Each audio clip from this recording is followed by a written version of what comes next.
Eh, ya no alcanzo a probar, te voy a tener que regularte desde otro lado, así que no te preocupes. Ya, perfecto. Te doy la más cordial de la bienvenida a la radio Puente Alto, Alexander, doctor, bienvenido a la radio. Hay muchísima gente en esta radio escuchándonos atentamente. Me gustaría que nos hablaras de tu trabajo y también del mes del corazón. Te dejo ahí mientras yo estoy regulando tu audio. Así que adelante, por favor. Perfecto. Muchas gracias, Juan Carlos. Muchas gracias a la radio también por invitarnos a nuestro servicio. Somos el servicio de salud de la zona correspondiente a las comunas de Puente Alto, pero también de Pirque, San José de Maipo, La Pintana, San Ramón, La Granja y La Florida. Y bueno, yo me dedico a trabajar en este servicio como referente médico para la unidad de curso de vida, con especial énfasis en la salud cardiovascular de nuestra red asistencial.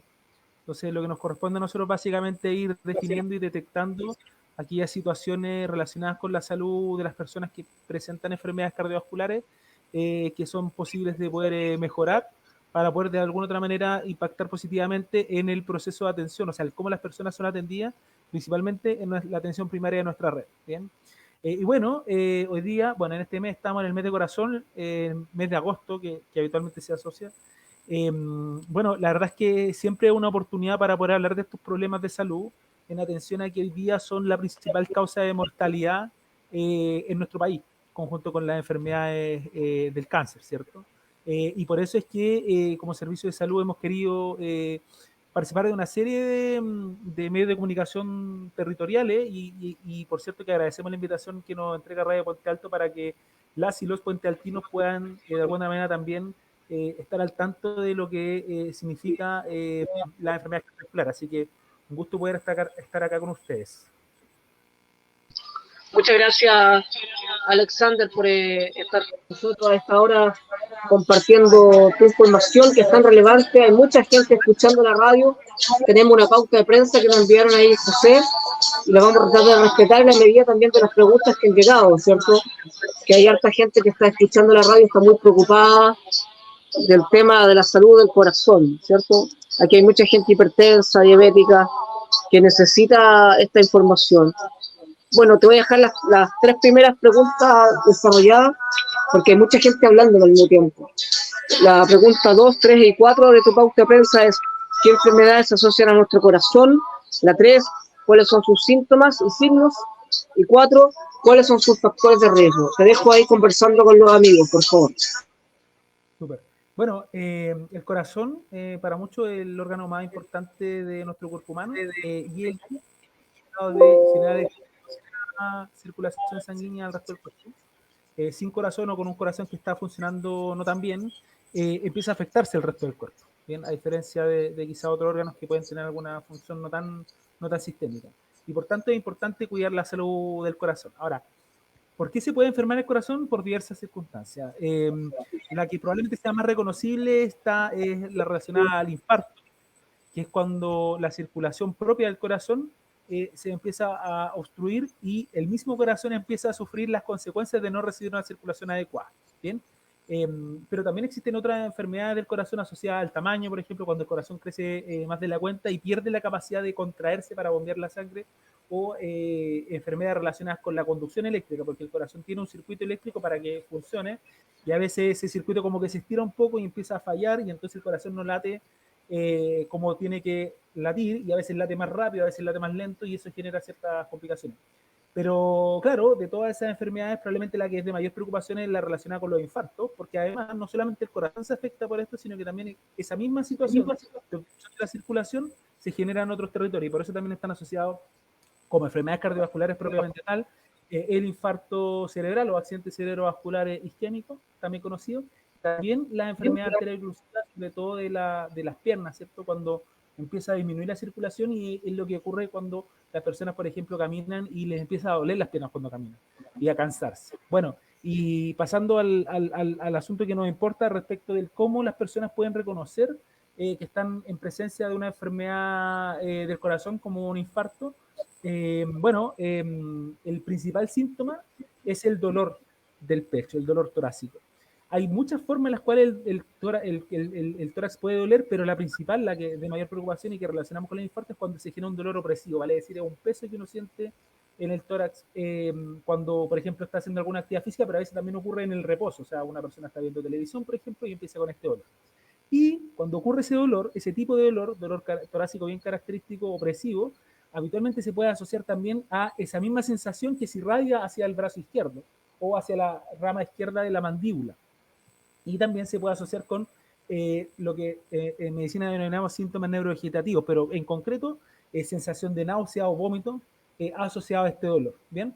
Entonces, ese es como el cuadro clásico de infarto del miocardio. Pero hay que recordar que en ciertos tipos de pacientes que tienen alteraciones de su sensibilidad, como los pacientes diabéticos, podrían no presentar este dolor. Y por tanto, no hay que quedarse con la idea de que solo si se presenta un dolor torácico se puede estar en presencia de un infarto. Por ejemplo, los pacientes diabéticos pueden no dolerle, o pueden, por ejemplo, presentar dolor en la boca del estómago, o sea, un poco más abajo de la zona torácica. Y además, muchas veces se confunde con otros cuadros que pueden presentar este dolor, ¿ya? Habitualmente relacionados con los estados del ánimo y con algunos episodios de ansiedad. Y ahí el mensaje que queremos entregar es no subvalorar, no interpretar como primera instancia que el dolor que pueda presentar una persona se deba a una causa distinta de la cardíaca. Cuando una persona presenta un dolor torácico, lo primero que tiene que ocurrir es descartar que esto sea una causa cardíaca. Y una vez que hemos descartado la causa cardíaca, podemos pensar si es que existen otras causas que lo expliquen. Esto es muy importante porque, y esto tiene que ver con una cuestión de sesgo que hemos denominado sesgo de género, en el que muchas veces, sobre todo las mujeres, cuando presentan este tipo de dolores, las personas que les evalúan lo interpretan como una cuestión emocional, cuando en realidad están sufriendo un infarto. Y eso impacta negativamente respecto de el acceso oportuno al tratamiento del infarto y finalmente el pronóstico, vale decir, cómo esa persona sale habiendo sufrido y superado este infarto. Entonces, por eso es que nosotros queremos entregar el mensaje de que efectivamente, claro, existen síntomas bien categóricos de un infarto, pero cuando no son tan parecidos, es importante determinar, descartar efectivamente la causa cardíaca como parte de este dolor. ¿Bien? Y por último, ¿cuáles son los factores de riesgo que se asocian con la enfermedad del corazón y particularmente con el infarto? Antes de la enfermedad, hablar de los estilos de vida saludables y entonces las personas que, por ejemplo, no tienen una actividad física razonable, que se denominan sedentarios, o tienen hábitos alimenticios quizás desordenados, pueden tener mayor posibilidad de presentar infarto. También las personas que fuman, ¿sí? El tabaquismo es un factor de riesgo para una infinidad de enfermedades, pero probablemente la más importante sea, conjunto con el cáncer de pulmón, el infarto del miocardio, el infarto al corazón.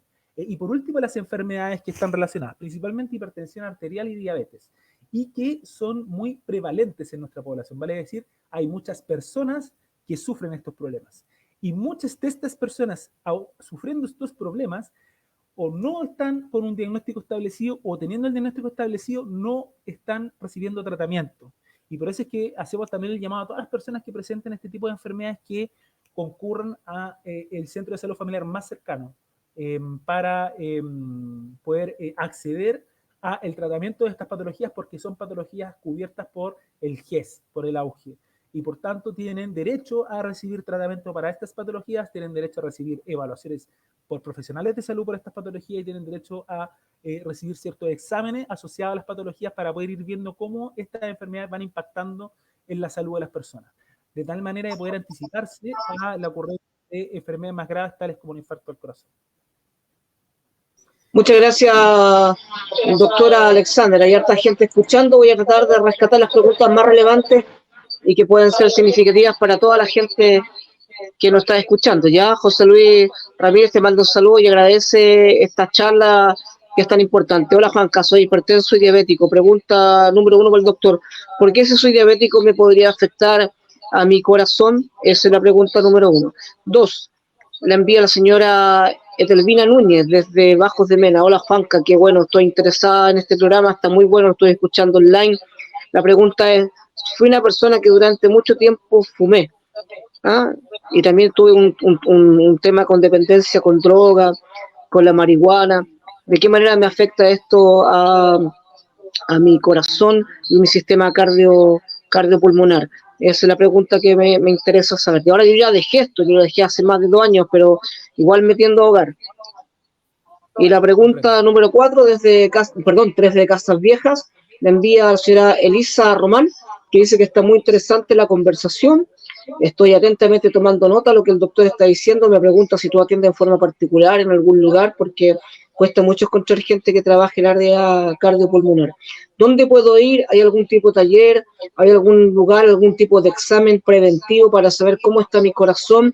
¿Cuánto sale y dónde lo debo hacer si soy una persona ya adulto mayor con recursos limitados? Adelante, Alexander, por favor. Dale contestación a estas preguntas a la comunidad. Sí, un gusto. Bueno, respecto a la primera pregunta del cómo la diabetes impacta en la salud cardiovascular, bueno, porque claro, siempre tenemos bien identificada la hipertensión como una cosa bien categórica, pero a veces nos olvidamos de la diabetes, y la diabetes es más compleja porque genera alteraciones microvasculares y macrovasculares. Y respecto de las microvasculares, ocurren dos situaciones que de alguna manera pueden determinar que una persona sufre un infarto y que cuando sufre un infarto quizás no se dé cuenta que sufre un infarto. La primera es que, al igual que la hipertensión, empieza a generar un daño en la capa más interna de, digamos, de las vías circulatorias, incluyendo las arterias coronarias, que son las que irrigan el corazón. Cuando eso ocurre, y la capa más interna se empieza a lesionar, al igual como nos lesionamos la piel, se genera una costra, ¿ya? Y esa costra, a diferencia de la que se genera en la piel, que es hacia afuera, en el problema de los vasos sanguíneos es que se genera hacia adentro y empieza a tapar la circulación. Entonces, finalmente lo que genera estas enfermedades es predisponen la ocurrencia de estas lesiones en la capa más íntima de los vasos sanguíneos y luego en el intento de poder reparar esa lesión se genera una obstrucción de la vía circulatoria. Entonces, esa es la primera situación por la cual la diabetes genera este problema. Y lo segundo es que otra de las complicaciones de la diabetes es la neuropatía diabética, ¿ya? Y la neuropatía diabética no solamente afecta los territorios más distantes del cuerpo, es muy asociado, por ejemplo, a la pérdida de la sensibilidad de los pies, e incluso a veces le pasa a las personas diabéticas que empiezan a perder el vello de las piernas porque para que el vello exista tiene que existir terminaciones nerviosas y las terminaciones nerviosas empiezan a fallar y a morirse a propósito de la diabetes y sus complicaciones microvasculares. Eso también ocurre a nivel cardíaco y por eso es que los pacientes diabéticos a veces tienen dolores atípicos, o sea, no presentan dolor o un dolor distinto del dolor clásico y efectivamente se está en infarto. Entonces, ese es el problema con las personas diabéticas. La segunda pregunta relacionada con el hábito tabáquico y la deshabituación, o sea, haber dejado de fumar. La verdad es que dejar de fumar contribuye efectivamente a que el riesgo de ocurrencia de enfermedades cardiovasculares disminuya, ¿ya?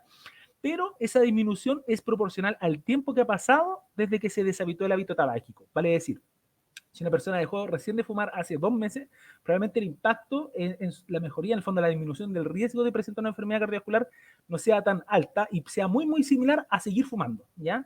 Por eso es importante que la deshabituación del hábito tabáquico sea algo planificado, una decisión muy establecida y que tenga perspectivas de continuar en el largo plazo, porque si uno recae es como volver atrás, ¿ya? O sea, una persona puede haber estado 2 años sin fumar, pero si vuelve a fumar es como que si no hubiera dejado de fumar nunca, ¿ya?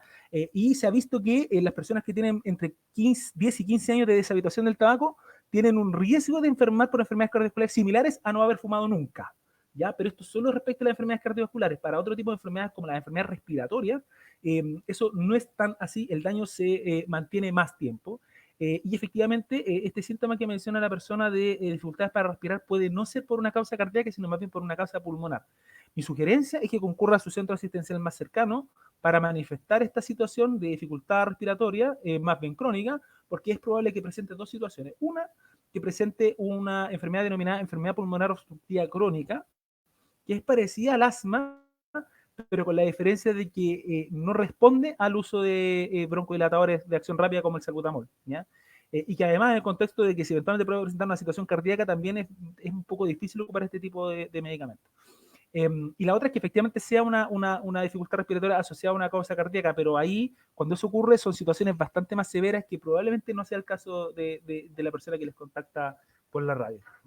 Por último, bueno, yo soy funcionario público, trabajo en el sector público, pero solamente aquí en el servicio de salud nosotros tratamos de que exista mayor disponibilidad de atención en la red pública de atención, pero aquí no atendemos personas, sino que nos preocupamos de que las personas efectivamente reciban atención. Ella es de Casas Viejas, tiene al menos 2 centros de salud cercanos a su domicilio, el CESFAM Vista Hermosa y el CESFAM Madre Teresa de Calcuta. Si ella es persona perteneciente al Seguro Público, Salud FONASA, puede inscribirse en cualquiera de estos 2 centros asistenciales, y si presenta enfermedades cardiovasculares puede pedir que se le incluya en el GES, para efectos de tener garantizada su atención, garantizado el tratamiento y garantizado los exámenes. Bien, la verdad es que uno debe comprender que ante la presencia de enfermedades de este tipo en personas que son miembros del seguro público, la red asistencial pública tiene que dar respuesta a esta situación. No debe ser necesario el acceder a prestaciones en el sector privado, y esa es nuestra aspiración, ¿cierto? A que efectivamente exista una mayor disponibilidad, un mayor acceso y garantía de oportunidad, o sea, que las personas reciban la atención en el tiempo correspondiente para poder, de alguna manera, mejorar o mantener sus estados de salud, ¿ya? Así que mi invitación es, si usted no está inscrita en alguno de estos centros, acérquese al que le quede más cerca de su domicilio, manifieste que tiene enfermedades cardiovasculares, si es que existe algún registro, si tiene algún documento en el cual usted diga que tiene hipertensión de diabetes, para que se le active el GES y usted pueda acceder a sus controles. ¿Bien?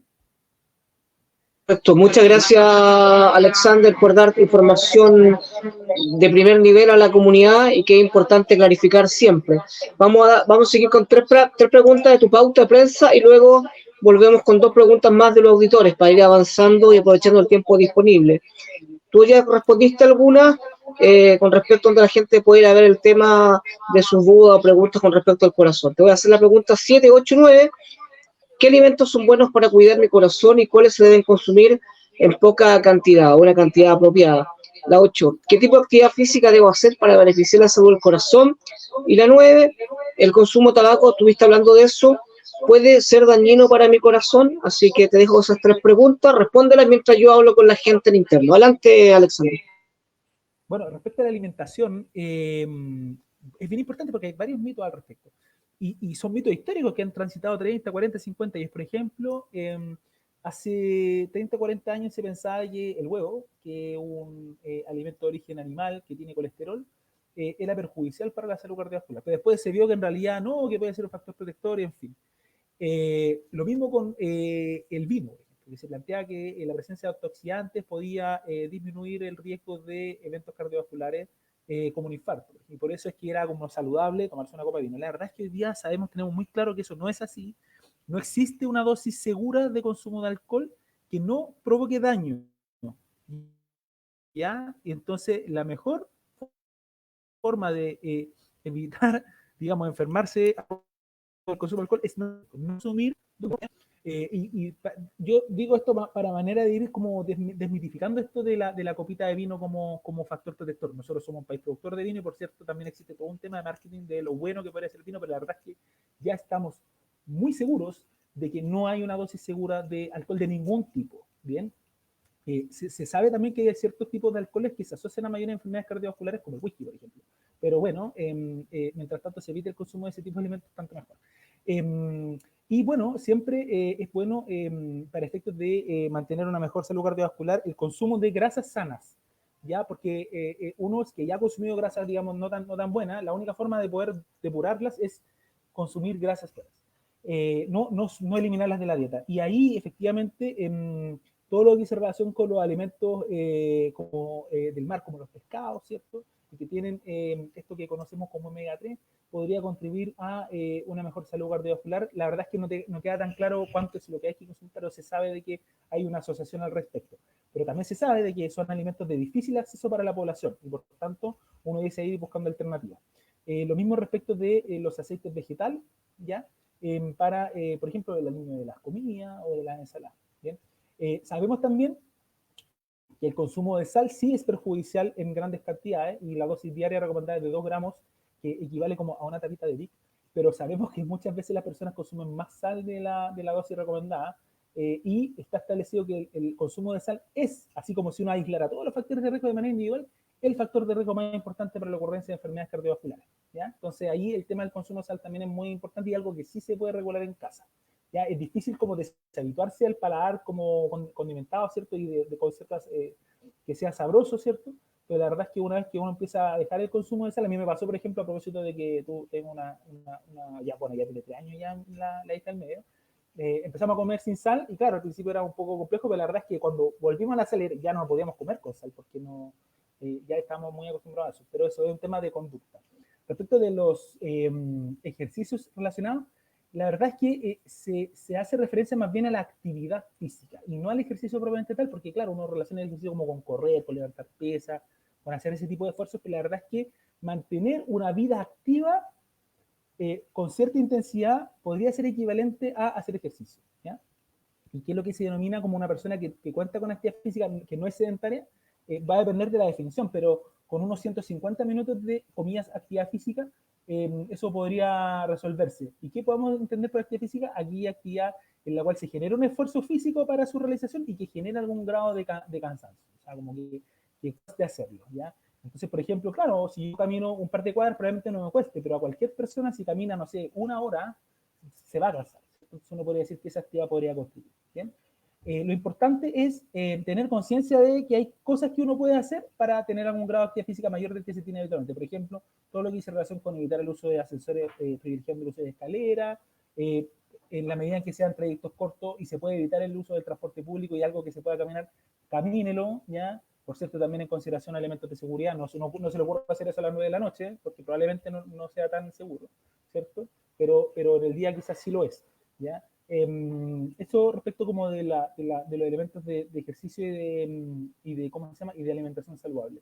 Me recuerda también una pregunta relacionada al tema del tabaco. Bueno, efectivamente el tabaco es de todas las consumos perjudiciales el que está relacionado con más enfermedades, no solamente con enfermedades cardiovasculares, sino también con enfermedades pulmonares, ¿cierto? Enfermedades de la piel y otro tipo, ¿ya? Así que efectivamente es un elemento perjudicial para la salud. Se estima, porque ustedes saben que el tabaco tiene impuestos asociados, ¿cierto? Los impuestos asociados que se recaudan por el consumo de tabaco no alcanzan a financiar los gastos que se generan a propósito de las enfermedades relacionadas con el tabaco, ¿ya? Eso es muy importante porque en realidad nos permite comprender que es un problema de salud pública muy importante, ¿ya? Y que va a seguir siendo importante en la medida en que tengamos, digamos, tasas de consumo tan altas como las que tenemos en nuestro país. Por suerte, en la última encuesta nacional de salud hemos visto de que el consumo de tabaco a nivel país ha disminuido, pero sigue estando en niveles bastante altos si uno lo compara con el resto de los países, ¿ya? Así que en el fondo ahí todas las políticas públicas están orientadas a evitar el inicio del consumo de tabaco en las personas más jóvenes y en aquellas personas que están usando tabaco que lo puedan deshabituar y que existan alternativas. Sabemos que la oferta de alternativas de salud para poder evitar el uso del tabaco, el consumo de tabaco, son en este momento bien incipiente, no hay tanta oferta, pero hay. Así que para todas las personas que lo necesiten, que realmente requiera, así como vean la necesidad, quiero dejar de fumar pero no puedo, alternativas existen, ¿bien? Eso, no sé si se me queda alguna en el tintero, Juan Carlos. Sí, mira, estoy acá con otras personas que están en interno, le ha gustado mucho la charla. Yo le estoy explicando que es una conversación, en realidad, no es un foro médico, pero hay mucha gente que está escuchando en colectivo, están escuchando en diferentes lugares de Puente Alto en este momento, adulto mayor, y llegan, me he dado cuenta que hay muchos adultos mayores que cuidan a sus nietos, ¿te has dado cuenta? Que los papás trabajan y las abuelitas cuidan a los niños. Y la señora Lucía González te manda un saludo y dice que bueno, muy claro, muy didáctico el doctor, no se ha ido en la profunda con temas muy elevados médicos y me preocupa lo siguiente, cuando él hablaba del aceite, ese aceite que compramos en el supermercado, que es como el vegetal, no es sano y me preocupa mucho la alimentación de los niños que comen comida chatarra. Con respecto a esa comida chatarra, ¿qué le puedo dar si los niños de temprana edad se empiezan a acostumbrar a ir a estos locales de comida rápida? Esa es la pregunta que te hacen y cómo lo afecta a su corazón, si pueden ser afectados desde temprana edad. Esa es la pregunta 1. Y la pregunta 2 te la envía una mamá que es súper joven, que tiene 24 años, que está escuchando atentamente, que tiene una guaguita ya de 1 año, y me dice, mire, me interesa mucho el tema de la actividad física para volver a estar en forma. Pero ¿cuál es el el rango que yo debería hacer en mi actividad física, dado que durante toda mi vida tuve problemas cardíacos y me gustaría que me explicaran qué es la arritmia. Gracias, doctor. Adelante, por favor. Bien. Bueno, respecto al tema del consumo de aceites, bueno, efectivamente hay aceites de distinto grado de calidad que dice relación con la presencia de ácido graso eh, saturados. ¿Ya? Eh, y bueno, los aceites vegetales en general tienen un bajo grado de aceites saturados cuando están líquidos, digamos, uno lo echa en la ensalada o algo así. Pero por ejemplo, si uno cocina con el aceite y hace, no sé, algún bistec o algo así, ese proceso de calentamiento del aceite genera que el aceite se empieza a saturar. Y ese aceite saturado es el que empieza a generar ciertos problemas. Por ejemplo, todo el tema de cosas que se pueden cocinar en sartén con aceite se pueden hacer con agua. ¿Ya? O sea, uno podría evitar el consumo de aceite cuando se genera ese tipo de procesamiento de comida porque en la medida en que se procesa así, el aceite se satura y eso es más perjudicial para la salud que el haber consumido ese mismo aceite sin como calentarlo. ¿Ya? Eh, y bueno, respecto del tema de la comida denominada chatarra, la verdad es que, claro, cuando los niños se exponen de manera muy precoz a este tipo de alimentación, es difícil hacer competir una cazuela con un combo de un local de comida rápida, ¿cierto? Y por eso es que lo primero es evitar la exposición a este tipo de alimentos, ¿ya? O sea, evitar al máximo que ellos tengan que, bueno, sabemos que existe también necesidad de alimentación y que si de repente están, no sé, 4 o 5 horas fuera de la casa, hay que comer en algún lado, pero importante como evitar la exposición porque una vez que se exponen a ese, cuando inician el consumo de este tipo de alimentos, quieren todo el rato, porque son ricos, pues, o sea, son saladitos, ¿cierto? Son sabrosos, tienen ciertos sabores que no conocen, que los son nuevos y les son agradables, y además vienen con monitos, que la cajita, que no sé qué. Entonces es difícil hacer competir la comida casera con eso. Como para cerrar el punto, como concepto, lo que hemos visto hoy día, como el que se sabe respecto a la alimentación, es que el problema de los alimentos no saludables es el ultraprocesamiento. O sea, mientras más procesados y preparados están los alimentos como al momento del consumo, probablemente sean más dañinos. Y entonces la idea de la alimentación saludable es adquirir alimentos como más bien básicos, ¿cierto? Frutas, verduras, elementos que no estén muy procesados y procesarlos en casa para efecto de la preparación de los platos y de los alimentos, ¿ya? Si uno compra como el alimento listo para comer, viene ultra procesado y ese alimento es más perjudicial. Y la segunda pregunta de nuestra auditora de 24 años, que le felicitamos por su hijo. Bueno, hay que hacer la distinción entre actividad física para estar más saludables que actividad física para recuperar la forma, como ella lo refiere. Probablemente sean intensidades distintas. Yo no me aventuraría a decir cuál sería la intensidad indicada, porque eso dependería, por ejemplo, de su contextura física, del peso que tiene, del cómo ha ido variando su peso desde el nacimiento de su hija, si es que brindó lactancia materna. No existe, existe una serie de elementos que hay que considerar. Pero hay un antecedente importante que es como que ella menciona que ha tenido como historial de enfermedades del corazón. Bueno, eso es un elemento a considerar para efectos de ver la intensidad máxima de actividad física, porque efectivamente las personas que ya tienen una enfermedad del corazón establecida tienen mayor riesgo de algún evento cardiovascular severo en el contexto de una actividad física intensa, ¿ya? Entonces ahí yo creo que sería pertinente una evaluación médica.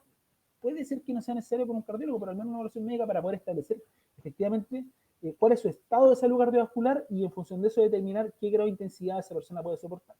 ¿Por qué? Porque en la medida en que la intensidad de actividad física no pueda ser tan alta, probablemente el tiempo que transcurra entre que inicie la actividad física y finalmente, comillas, se recupere la forma, va a ser más prolongado y eso hay que saberlo con anticipación, ¿ya? Para no tener, digamos, problemas de expectativas de, oye, llevo un año haciendo actividad física bien intensa y la verdad es que no ha cambiado mucho. Bueno, si es que existen limitaciones desde el punto de vista de su salud cardiovascular, lo más saludable sería no hacerlo de manera tan intensa. Y por último, nos hace una pregunta respecto de las arritmias. Bueno, arritmia uno puede comprenderlo desde una cosa bien etimológica, o sea, como cómo se construye la palabra. Arritmia, sin ritmo, o con una alteración en el ritmo. Y las arritmias pueden ser respecto como de el ritmo probablemente tal, pero también de la frecuencia, como de la velocidad de latidos del corazón. Entonces están las taquiarritmias, que clásicamente se conocen como taquicardias, o sea, esa sensación de palpitación, como que el corazón está latiendo más fuerte, es normal, por ejemplo, que en una persona que presenta actividad física el corazón lata más, tiene que latir más fuerte, sería un problema si no latiera más fuerte cuando se realiza actividad física. De hecho, eso es un problema bien asociado hacia el otro extremo. Las personas que tienen bradicardia o bradiarritmias, que son personas que tienen una frecuencia cardíaca menor de la normal, en una persona adulta debe estar entre unos 60 en los pacientes muy deportistas y 90, 95 en los pacientes que son más bien sedentarios. Ese sería como el rango normal. Si baja de esos 60, entonces uno habla de una bradicardia, o sea, una frecuencia cardíaca menor de la esperada. Y ese tipo de pacientes, muchos de ellos cuando hacen actividad física no suben su frecuencia cardíaca lo suficiente como para mantener la circulación y empiezan a agotarse, incluso a veces se desmayan porque no pueden sostener la actividad física que están realizando a propósito de que su corazón no está latiendo lo suficientemente fuerte. Entonces, como concepto general, las arritmias son alteraciones del ritmo cardíaco, y esas alteraciones del ritmo cardíaco pueden ser en términos de la frecuencia, vale decir, cuántas veces por minuto late el corazón, y también del punto de vista del cómo late el corazón y el cómo se genera la conducción eléctrica para que el corazón lata. Entonces hay veces en que se genera una arritmia porque hay una parte del corazón que está latiendo así como fibrilando y la otra late más lento. Entonces, voy a ver la cámara, late más lento. Uno necesita que el corazón lata tal que se apriete completamente y salga toda la sangre del corazón para llegar al resto del cuerpo.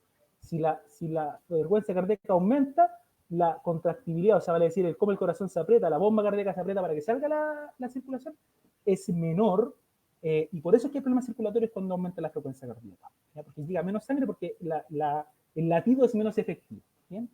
En concreto, eso es uno de lo que podría denominar como arritmias, que son otras enfermedades del corazón y que a veces se deben a propósito del infarto. O sea, el infarto genera un daño de la estructura del corazón y a veces una de las consecuencias del infarto son alteraciones de la conducción eléctrica y que se expresan como arritmias. ¿Mm? Alexander, ha sido muy interesante esta conversación. Quiero agradecer tu tiempo, tu gentileza de haber compartido con nosotros. Adelante, Alexander, despídete de los amigos e invítalo a cuidar el corazón en el mes del corazón. Adelante, por favor. Yo quiero agradecer a ustedes la invitación, quiero agradecer la invitación que le hacen a nuestro servicio de salud para poder de alguna manera llegar a la comunidad a través de su medio de comunicación en este mes del corazón. Por cierto, estamos muy prestos a cualquier otra invitación en la medida que ustedes quieran conversar otro tema para poder acercarnos a la comunidad a través de este medio. Y por cierto, por el mismo, yo quisiera enviarle un saludo a todas y todos los puentes altinos que nos están escuchando. Muchas gracias. Muchas gracias, Alexander. Muy gentil de tu parte. Que estés bien. Hasta luego. Buen día.